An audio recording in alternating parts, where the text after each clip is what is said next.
परमात्मा श्री राधा कृष्ण के चरणारविंदों में शतकोटि नमन। मित्रों को, जिज्ञासुओं को, धर्म प्रेमियों को, ज्योतिष विज्ञान प्रेमियों को हर हर महादेव, बम बम भोले, नमः शिवाय। मित्रों, संसार में स्त्री का सुख प्राप्त करने के लिए शुक्र का बलवान होना, शुक्र शुभस्थिति में होना बहुत आवश्यक है। क्योंकि शुक्र हर पुरुष की जन्म कुंडली में पत्नी का कारक है, विवाह का कारक है और शुक्राणुओं का कारक है, वीर का कारक है, वाहन का भी कारक है। समस्त प्रकार के सुखों का भोग बिना शुक्र के अच्छा हुए नहीं हो सकता है। शुक्र भवन से संबंध रखता है, शुक्र स्त्री से संबंध रखता है, शुक्र वाहन से संबंध रखता है। रहने के लिए घर, जीवन साथी के रूप में स्त्री और चलने के लिए वाहन, तीनों ही आवश्यक हैं। स्त्रियों की कुंडली में बृहस्पति अच्छा होना और मंगल का अच्छा होना बहुत जरूरी है। क्योंकि मंगल रति की इच्छा प्रकट करता है, काम वासना की इच्छा को प्रकट करने वाला मंगल ही है। स्त्रियों की कुंडली में बृहस्पति पति का कारक होता है, लेकिन मंगल का स्त्री की कुंडली में अच्छा होना बहुत आवश्यक है। इसीलिए जब विवाह का समय आए तो इन तीन ग्रहों को विशेष रूप से देखना चाहिए। विवाह के समय पर कि विवाह का सुख मिलेगा, कम मिलेगा, या बहुत अच्छा मिलेगा या नहीं मिलेगा, तो शुक्र का, मंगल का और बृहस्पति का अंकलन करना दोनों कुंडलियों में बहुत आवश्यक है। यदि सप्तम भाव शुभ ग्रहों से ग्रस्त हो और अशुभ ग्रह ना देखते हो, द्वितीय भाव, चतुर्थ भाव, पंचम भाव, सप्तम भाव और द्वादश भाव, ये देखना बहुत आवश्यक है। द्वितीय भाव में यदि सूर्य है, शनि है, केतु है, मंगल है, यदि ये ग्रह बैठे हुए हैं, याद रखना द्वितीय भाव में यदि सूर्य बैठा हुआ है या मंगल बैठा हुआ है, केतु बैठा हुआ है, शनि बैठा हुआ है और राहु बैठा हुआ है। यद्यपि राहु कुछ दया कर देता है, राहु यदि द्वितीय भाव में है तो वहां पर वो दया कर देगा कि थोड़ा बहुत झंझट फसाद होकर के स्त्री और पुरुष के मध्य में और स्थिति संभल जाएगी। लेकिन द्वितीय भाव में, चतुर्थ भाव में, पंचम भाव में, सप्तम भाव में और द्वादश भाव में, ये भाव याद कर लो। स्त्री का सुख प्राप्त करने के लिए विवाह के संबंध में द्वादश भाव, द्वितीय भाव, चतुर्थ भाव, पंचम भाव और सप्तम भाव, द्वितीय भाव बहुत देखना आवश्यक है। अगर मंगल बैठा द्वितीय भाव में तो मंगल से क्रूर फल देगा, मंगल ही होने से भी ज्यादा गलत फल देगा। चतुर्थ भाव समस्त प्रकार के सुखों को देखता है। चतुर्थ भाव में इधर सूर्य, मंगल, केतु, शनि बैठे हुए हैं तो स्त्री से संबंधित परेशानियां, विवाह विलंब से होगा, स्त्री से संबंधित कष्ट प्राप्त होगा। पंचम भाव भी देखना बहुत आवश्यक है। और विवाह तो संतान के लिए होता है ना, वंश वृद्धि के लिए होता है। तो पंचम भाव में यदि एक ग्रह बैठे हुए सूर्य मंगल राहु केतु शनि तो प्रॉब्लम आ जाएगी। और सप्तम भाव तो विवाह का है ही है, पत्नी सुख का, पति सुख का है ही है। और द्वादश भाव स्त्री पुरुष के मिलन का भाव है, वैध सुख है, रति का भाव है। यदि द्वादश भाव, द्वितीय भाव, चतुर्थ भाव, पंचम भाव, सप्तम भाव, ये भाव यदि पाप कर्तरी दोष में है तो विवाह के बाद समस्याएं उत्पन्न होंगी।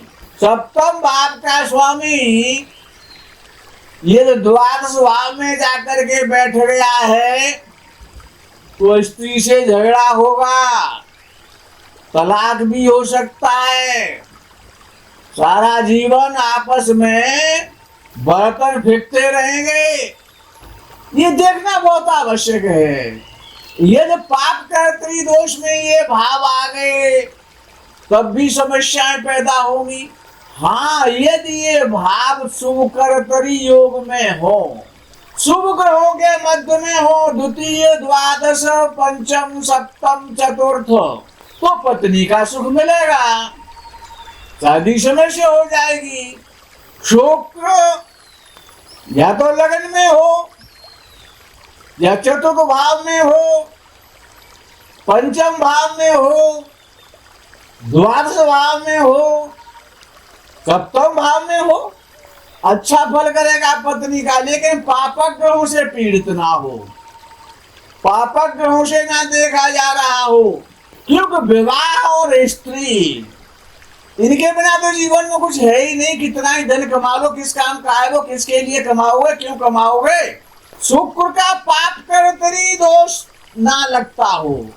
शुक्र को यदि सूर्य और मंगल देख लेंगे, शनि राहु केतु देख लेंगे, या पापक ग्रहों के मध्य में शुक्र आ जाएगा तब तो भी परेशानियां आएंगी विवाह में स्त्री के द्वारा। यदि शुक्र से, जहां शुक्र बैठा है कुंडली में, शुक्र से चौथे, आठवें और 12वें भाव में यदि पापक ग्रह, क्रूर ग्रह बैठे हुए हैं तो स्त्री से तलाक हो सकता है, झगड़ा हो सकता है, या पुनर्विवाह का योग बन जाएगा, यानी स्त्री से वियोग हो जाएगा। विवाह का शुभ परिणाम प्राप्त करने के लिए, स्त्री का सुख प्राप्त करने के लिए शुक्र का बलवान होना, बली होना अत्यंत आवश्यक है। शुक्र कुंडली में उच्च राशि का हो, चौराशी का हो, मूल त्रिकोण राशि का हो, केंद्र में हो या त्रिकोण में हो, तो पत्नी का सुख श्रेष्ठ रूप से प्राप्त होगा। अच्छी पत्नी मिलेगी, सुंदर पत्नी मिलेगी, आज्ञाकारिणी मिलेगी। केंद्र और त्रिकोण में स्थित ग्रह अपने आप बली हो जाते हैं, उनको बलवान नहीं करना पड़ता है। शुक्र यदि केंद्र में है, उच्च राशि का है, मूल त्रिकोण राशि का है, स्वराशि का है, तो क्या करेगा, मालव्य योग बनाएगा। और जब मालव्य योग बन जाएगा तो शरीर का भी सुख प्राप्त होगा, स्त्री का भी सुख प्राप्त होगा, परिवार का भी सुख प्राप्त होगा, वाहन का भी सुख प्राप्त होगा, श्रेष्ठ मकान का भी सुख मिलता रहेगा। ये महापुरुष योग है मालव्य योग। ऋषियों ने इस मालव्य योग की बड़ी प्रशंसा की है। यदि शुक्र पहले भाव में स्थित है तो रोमांचक जीवन देता है, आकर्षक व्यक्तित्व देता है, प्रसन्न चित्त रहने वाला बनाता है। क्योंकि जब शुक्र पहले भाव में बैठेगा, लगन भाव में बैठेगा, तो सप्तम भाव को पूर्ण दृष्टि से देखेगा, तो स्त्री का सुख तो देगा, आपको भी सुंदर बनाएगा, अच्छी बुद्धि देगा, अच्छा सही देगा, गौर वर्ण बनाएगा, पत्नी से अत्यधिक प्रेम करने वाला बना देगा। स्त्रियों से ऐसा व्यक्ति बहुत प्रेम करता है जिसका शुक्र लगन में होता है, उसकी स्त्री भी सुंदर होती है। द्वितीय भाव में यदि शुक्र बैठा हुआ है तो बहुत अच्छा माना जाता, परिवार का सुख मिलेगा, स्त्री का सुख मिलेगा, आप स्वरूपवान होंगे, निष्ठावान होंगे और पत्नी भी बड़ी आज्ञाकारी और श्रेष्ठ और सुशील विचारों की मिलेगी।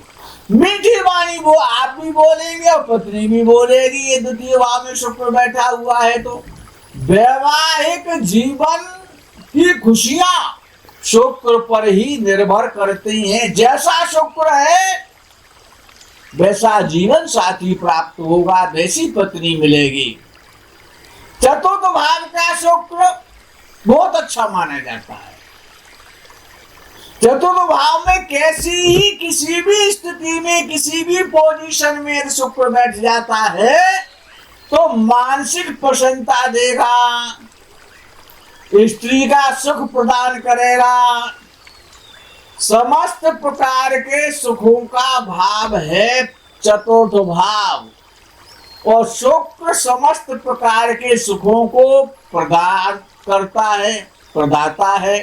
पंचम भाव में जब शुक्र बैठेगा तो ये तो हो सकता है कि कन्या संतान ज्यादा दे दे, लेकिन पत्नी सुंदर देगा, रोमांटिक प्रवृत्ति का बना देगा। और सप्तम भाव का शुक्र वैवाहिक जीवन को खुशियों से भर देगा।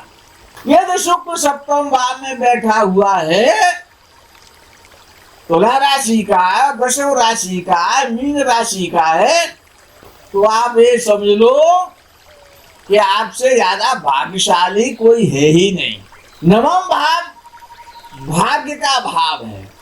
नवम भाव बहुत अच्छा भाव है, पिता का भाव है ना, भाग्य का भाव है, देवी कृपा का, देवताओं का, इष्ट का भाव है। इष्ट के विषय में जब विचार किया जाता है कि हमारा इष्ट कौन है तो नवम भाव को देखा जाता है। तीसरी संतान के विषय में जब विचार किया जाता है तो वो भी नवम भाव को ही देखा जाता है। तो नवम भाव, दशम भाव और एकादश भाव वैवाहिक जीवन की खुशियों को देने वाला है। यदि इन भावों में शुक्र है तो विवाह तो निश्चित रूप से होगा, हो सकता है विलंब से हो। और द्वादश भाव का शुक्र तो साक्षात इंद्र पद देता है, इंद्राणी देता है। द्वादश भाव का शुक्र पत्नी के लिए वरदान है, पति की कुंडली में समस्त प्रकार के सुखों को प्रदान कर देगा। द्वादश भाव का शुक्र अपनी राशि का भी ना हो तब भी अच्छा सुख प्रदान करेगा। यदि नीच राशि का शुक्र है, केंद्र या त्रिकोण में है और नीच राशि का है, तब भी शुक्र अच्छा फल दे सकता है, क्यों केंद्र या त्रिकोण में है। इसीलिए विवाह के संदर्भ में सूर्य को देखना बहुत आवश्यक है। यदि सूर्य लगन में हुआ, सप्तम भाव में हुआ, द्वादश भाव में हुआ या द्वितीय भाव में हुआ तो परेशानियां ही परेशानियां आएंगी। पत्नी से झगड़ा रहेगा, विवाह लेट होगा, दो विवाह का योग बन जाएगा, तलाक भी हो सकता है, पत्नी का वियोग भी हो सकता है। शुक्र का नवांश कुंडली में स्वराशि का होना, उच्च राशि का होना अच्छी श्रेष्ठ पत्नी को देने वाला योग है। नवांश कुंडली में शुक्र का वर्गोत्तम होना भी अच्छी पत्नी का प्रदायक है। मित्रों, आज के इस वीडियो को यही विराम करते हैं। आगे के प्रकरण का आप इंतजार करें। तब तक के लिए हर हर महादेव, बम बम भोले नमः शिवाय, जय गौ माता की।